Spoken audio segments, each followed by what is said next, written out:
Buckwheat.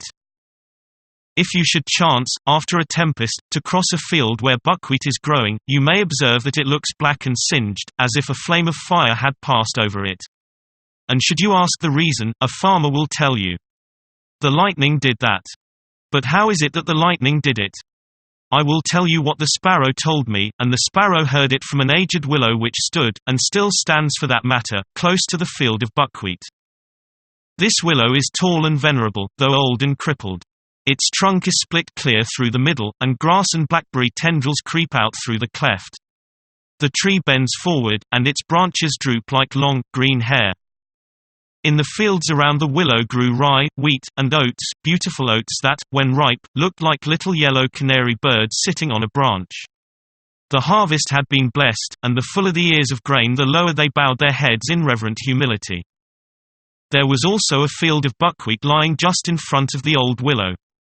The buckwheat did not bow its head, like the rest of the grain, but stood erect in stiff-necked pride. "I am quite as rich as the oats," it said. "And, moreover, I am much more sightly.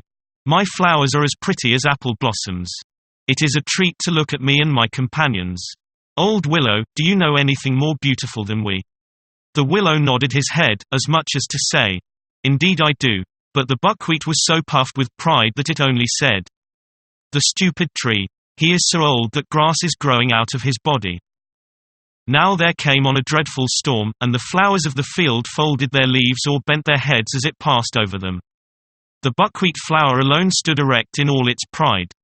"Bow your heads, as we do," called the flowers. "There is no need for me to do that," answered the buckwheat. "Bow your head as we do," said the grain. "The angel of storms comes flying hither. He has wings that reach from the clouds to the earth. He will smite you before you have time to beg for mercy." "But I do not choose to bow down," said the buckwheat. "Close your flowers and fold your leaves," said the old willow. "Do not look at the lightning when the cloud breaks. Even human beings dare not do that, for in the midst of the lightning one may look straight into God's heaven. The sight strikes human beings blind, so dazzling is it. What would not happen to us, mere plants of the field, who are so much humbler, if we should dare do so?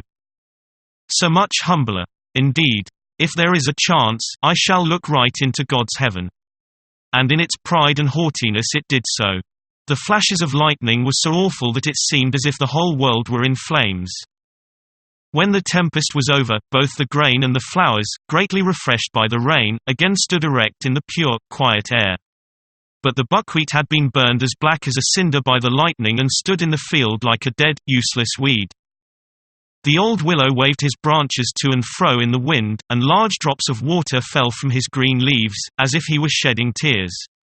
The sparrows asked, "Why are you weeping when all around seems blessed? Do you not smell the sweet perfume of flowers and bushes? The sun shines, and the clouds have passed from the sky. Why do you weep, old tree?"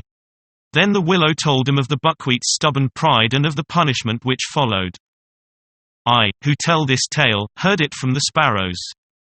They told it to me one evening when I had asked them for a story.